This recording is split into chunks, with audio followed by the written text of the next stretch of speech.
Chuck, I am so excited to talk to you today. Uh-oh.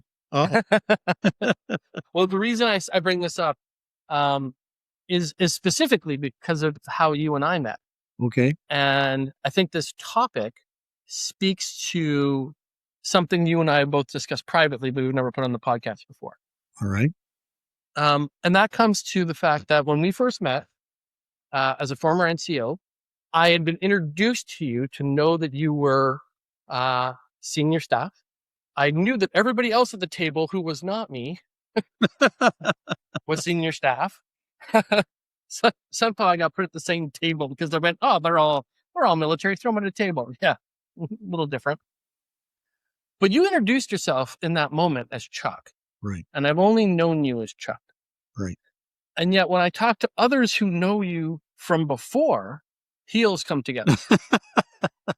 I find that odd, but yeah, okay. Yeah. No, it's true. It's true. And I have other friends still serving that I only know from our first names, and that's how we refer to each other, certainly in my phone. Right. But when you're in, there's a level of etiquette that must be followed where rank is concerned. Yes. And I want to speak today because we changed recently, even when we talk about the language in the military, to having a language now around strong, secure, and engaged. Now, as a coach, nothing fires me up like the word engagement. Right. Literally, Right. what I did some of my thesis on was promoting engagement. Okay. So I guess my question then would have to do around what do you think rank does to improve engagement? And where does rank stand in the way of engagement? Ooh. Ooh. As usual, you managed to put your finger in the soft spot of my brain. It's one of those things where the answer is it depends, but the explanation is where the value lies. Let me start with a couple of stories. The first one is, so there's an old tradition in my regiment, the Hussars, that Hussar officers do not use rank in the mess. It's an old British cavalry custom because so many cavalry officers came from the upper crust that you ended up with, second lieutenant, the Lord so-and-so, and the colonel was the colonel, but he was of a lower social class because his father may only have been, heaven forbid, a count, and your father was an archduke. I mean, I lived with these guys, British cavalry, for 10 weeks, and it was out of a Monty Python skit some days. So when I became the commanding officer in Germany, I announced to my officers that in the officers' mess, that we would not use rank, and there would be no sir. It was first names only. The only exception was me, and I was the colonel. You'll notice that in my novel. Everybody calls Skip the colonel, and there's only one. But what confused some of the younger officers and the wives was that you could be the wife of a second lieutenant, and I had a few of those, and they got to call me Chuck in the officers' mess. Their husbands got to call me Colonel, and you could see that, they had never lived in a mess like this before. And I said to the captains, of course, in the mess, it's all first names. So your squadron commander, you use his first name in the mess. But for three specific captains, the three senior captains in the regiment, the adjutant, the operations officer, and the 2 IC, second in command of headquarters squadron, they were to call their majors by their first names all the time. Because, in fact, the only distinction between the second in command of headquarters squadron, or the adjutant and the operations officer, and the majors was a promotion board, because they all had the same qualifications. They'd all been to Army Staff College. And I said, are we all good with that? Can the majors live with that? Because some people are uncomfortable having their first names used in the office. And all of the majors said, Colonel, I have no problem with that at all. I'm more than happy for my second in command or the adjutant to call me by my first name. except for one officer. And one officer said, I will do what you want, Colonel, but I don't like it because I think it diminishes the importance of becoming a major in the regiment. And so I had coffee with him and I talked him around, but I found it interesting. Uh, and we lived like that for 2 years, and it worked. It really worked well. And you know, they had to be able to socially adjust with the snap of a finger. You know, they walked into the officers' mess and it was John and Bill. They had their cup of coffee, stepped outside, and on the way back to work, it was yes sir, no sir, right? And everybody adapted quite quickly. But I do remember having to sit down with the wives, and some of the wives are like, I get to call you Chuck, but my husband calls you Colonel. Why is that? So, you know, my other story is one that I remember with such fondness. Myself and my deputy, both retired colonels, working as contractors, found ourselves in NORAD headquarters in Colorado Springs. We were participating in and running an exercise as contractors. Well, the deputy commander at that time was a Canadian lieutenant general who had been a lieutenant with both of us in Petawawa. He was a helicopter pilot and had risen to be a 3-star. He and I had commanded our units in LAR in our adjacent lines. Charlie Bouchard and I commanded his ours. Charlie commanded 444 helicopter squadron. And Charlie was a larger than life character. I mean, he's actually diminutive in size, but he went on to command the NATO mission in Libya. Anyway, we found ourselves in the headquarters, and I said to Dave, "Hey, Charlie's upstairs. He's the deputy commander." And, "Oh yeah, we should go see him." So we took the executive elevator up to the headquarters. People were looking at us like, "Why are these two civvies wandering the command hallway?" Because you had to be a general or a colonel who was called to the command hallway. Well, what were they going to do? Arrest us? We're civvies. And we had the right pass on. So we showed up at the office, and picture this. We stand in the office door, and there's a secretary, a major Air Force officer who's the executive assistant, and 3 U.S. Air Force master warrant officers or chiefs working in that open office, and Charlie's in the back office. And the secretary says, "Hello?" And the major stands up and says, Can I help you, gentlemen?" And I said, "Oh, we're here to see the deputy commander. Is he expecting you?" "No." "Oh, well, hang on a second. I'll go and see if he wants to see you." I said, "Okay, wait you go." So we stood there, and these people were eyeing us, and Charlie steps out of his office, and he's wearing his combats, but not his combat shirt. He's wearing a t-shirt, and he steps out and he's screaming at the top of his lungs, "Call the military police! Arrest these 2 fuckers right now!" You know? And the 3 American master sergeants jumped out of their chairs and were coming for us. And Charlie's laughing, and he comes and he hugs the 2 of us in this giant bear hug. So and everybody else in the room, their eyes were like saucers. Here's the deputy commander of NORAD giving these 2 old civvies a big hug after telling us to arrest them. You know, Charlie didn't need his rank, right? Charlie was Charlie. He was the boss. It was clear that, and you meet guys like that, but you also meet the opposite. You meet guys that they're insecure, and if they're not wearing uniforms, they're not in charge. Some people walk into a room, they own the room.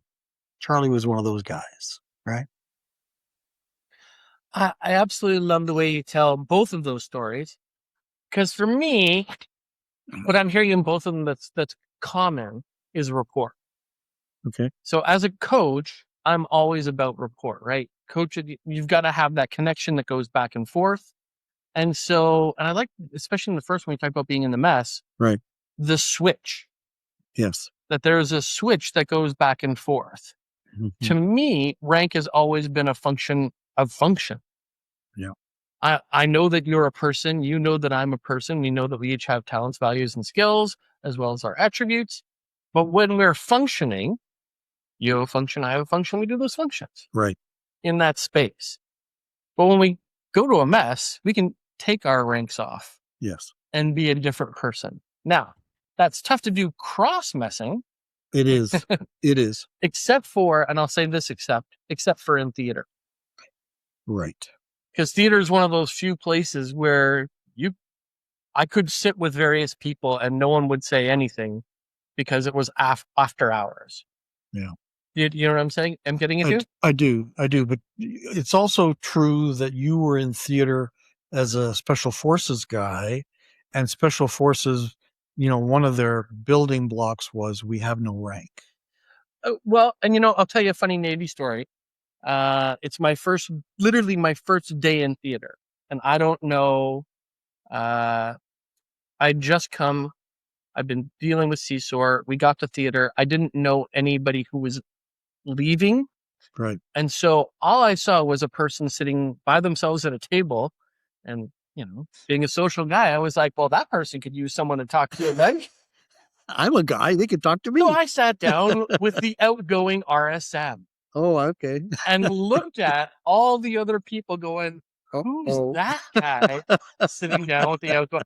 And you know what? He introduced himself as Jerry. And so I called him Jerry. I had no idea who I was talking to. So, you're leaving back? Yeah. Okay. We had the most amazing I didn't know who he was until we're like in a briefing. And I'm like, oh, that's Jerry. Obviously confident in his own skin, right? Well, because in that moment, in that mess, in that space, right, we were Martin and Jerry. Yeah. And I was just simply, hey, you're a great guy. I'm a great guy. We're good. Because his first thing was, how'd you get here? Taylor, how did you make it into this room? That's right. Oh, funny story there, Jerry.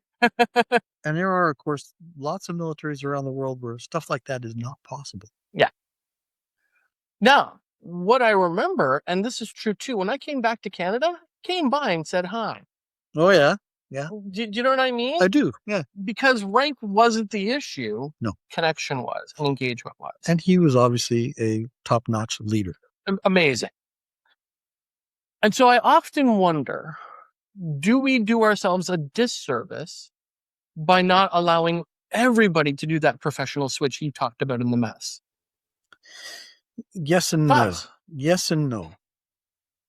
When you're working with a professional group, people who are indoctrinated, to use your term, in a culture that is built on a professional standard, and we all understand it and we all appreciate the freedoms that we give up, the responsibilities that we take on, then the answer would be we do. We lessen our ability to be more flexible by insisting on using our rank. But there are so many more situations. You couldn't possibly do something like that at the recruit school, because you're using the time at the recruit school to build that indoctrination. Mm-hmm. And you're going to confuse the living daylights out of them, right? Another story. So when I ran the Callian training team, one of the big jobs, probably the biggest one we ever did, 18 months training 127 organizations and the 4 uniform services to get ready for the Olympics. It took us 18 months, right? At one point, we were running the second of the big civilian exercises. We ran 3, bronze, silver, gold. The RCMP named them, and it's, they happen to use bronze, silver, and gold. It just aligns with the Olympics. During silver, I was bored because I used to fly in and fly home a weekend at a time to see how things were going. And I was bored because, my background was to get my hands dirty and I didn't have a job. So I went to my deputy who was running, and he was my deputy in the whole contract across Canada. And I went to Dave and I said, I'm bored. I need something to do. He said, oh, okay, no problem. Well, why don't you work over in that cell over there? Forget what it was. I said, oh, thanks. So I went and I started to work in that cell. We had a major, an Army major, who was our liaison officer because our real boss was from PMO. So at one point we were having this giant conference, and the major said to Dave, who was the exercise lead, not the director. The director was an RCMP guy. Said to Dave, this, and this. And he said, okay, that's a two-part question. Within the exercise, yeah, we're going to do the following. The other part of the question is outside my bailiwick. Hang on a second. I'll ask Chuck. And he turned to me and he said, what do you think? And I said, I think it should be the following. That's what we'll do. And the major stood there dumbfounded. He said, well, I'm confused. Why? Said Dave. Why are you, wait a second. What are you doing? Like, Chuck's the boss. You work for him. And Dave said, I do, except on this exercise. On this exercise, Chuck works for me. So when you asked me an exercise question, I made the decision. The other half of the question had to do with the overall training, which is Chuck's problem, not mine. And so he made the decision, and I'm going to implement it. And I could see that the poor Army major he still didn't get it. He didn't understand how we could work that way. Now, could we have worked that way if we hadn't been friends for 40 years? Probably not. Well, and I like how you brought up friends on that one, because you and I, outside of podcasts, have coffees. Yep. And I'm grateful for all the time that we get. But you usually tell me about who you've had coffee with that week. Or maybe who you just had coffee with. And the other day, true story, you know this, ran into you in a coffee shop. Yes. And who were you having coffee with again? Or just, if you don't want to use names, use titles or rank? A retired Army Major General who had just come out of being the military attaché in Washington. Yeah. Great guy. Yeah. And you were like, Marty, I should have introduced you. We didn't have time. I should have. We didn't have time. It was rude of me not to introduce you. But this is the conversations you have often, correct? In fact, I had one 2 hours ago with a one-star who just retired. Right. And so again, for me, now that I'm retired, and the way you introduced them to me, and this is how you did it that one time when we were in the park, this is Dave and Mike and Fred. Right. Because we're all retired. And we are all retired. Yeah. And I believe that the function of whatever my function was while I was in left the minute I handed my epaulets back. It didn't mean that all the leadership and the engagement, and I still use, and I don't know if you do, but I still use we when I talk about forces. Yeah, me too. And I don't think it's because you ever leave. Correct. It's always us as culture. And the only thing that changes for me is, am I active or am I waiting to be called back?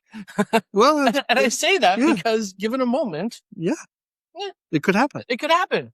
And if that happens, I'm ready to let's go. We got to go. Absolutely. Grab that epaulet, throw it back on, and back to business.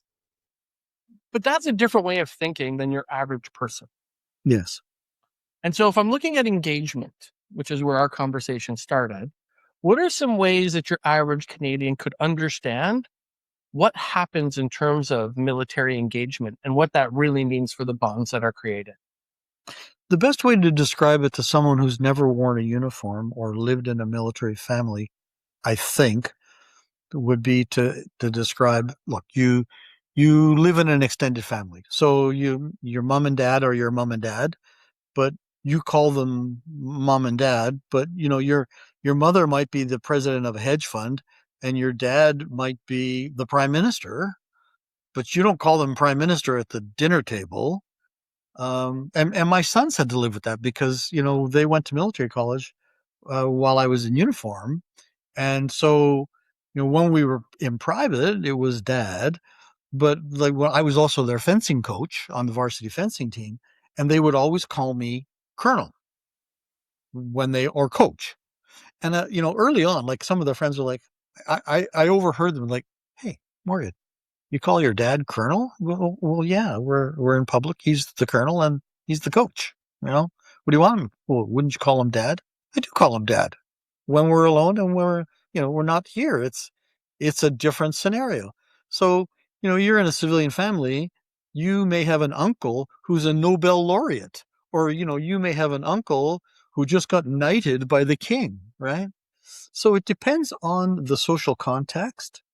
And, you've seen it. I still, about half the time in my email, I use a signature block, which has my old military rank retired, right? Because what the people that signature block goes to, I want them to understand that, I'm a professional who is still engaged in military thought theory, that kind of stuff.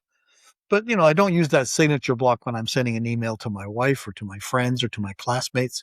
And so that group of guys that I introduced you to in the park last year, we had 3 retired lieutenant commanders, 2 retired commanders, a retired admiral, and 2 colonels, right? I wasn't going to go around the circle, and one professor from railroads, right? I wasn't going to go around that circle and say, oh, this is my friend, retired petty officer Marty, and this is Admiral Souza. It would have been completely inappropriate. It would have made you uncomfortable, would have made them uncomfortable, right? But there are situations where if we were in a more formal setting and you walked in, that's how I would introduce everybody. It's I guess the skill is, and you live long enough, even someone with my thick skull learns when and where, right? Get beat over the head by your wife. You shouldn't have done that. Where you learn when to do it, when not to do it. Well, and I like how you talk about when to do it and when not to do it. When you and I met, we started, and it's funny you bring up fencing because I'm going to talk about verbal fencing.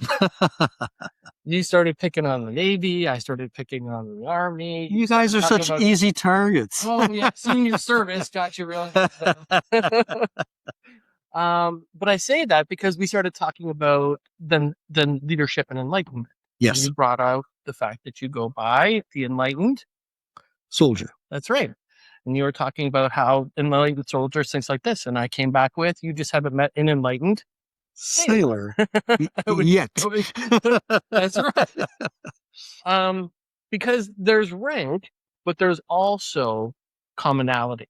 Sure. And you and I had commonality of thought. You and I had commonality of ideas.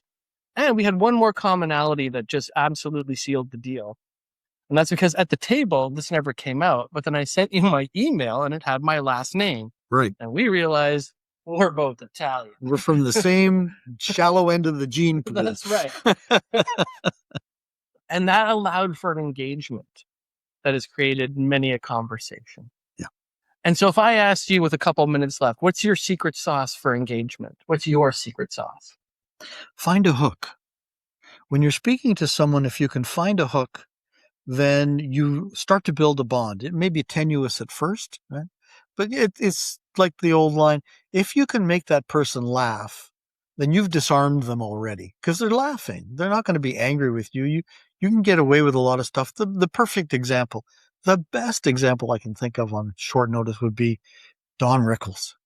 Don Rickles used to say the most obscene things to people in public, and they would be laughing so hard. And then he would just double down and say, well, you're an idiot. I'm insulting you and you're laughing. And they would laugh even harder, right? And he would say things, but it was all part of, he understood how to make that immediate connection with people. And that's what made him such a great entertainer. If you're not trying to entertain, you're just trying to form a relationship, you need to find a hook. What is that hook? Maybe that hook is that, your grandparents were Italian, mine were Italian, whatever. Maybe it's the fact that, we both spent some time aboard ship. I spent all my time leaning over the rail. You did yours doing your job, right? See, a hook of some kind. Awesome. Well, I want to say thank you for playing for this hook. That was engagement. And I promise to hook you in for the next podcast after this one. Thank you, Marty. Always a pleasure, buddy. Thank you.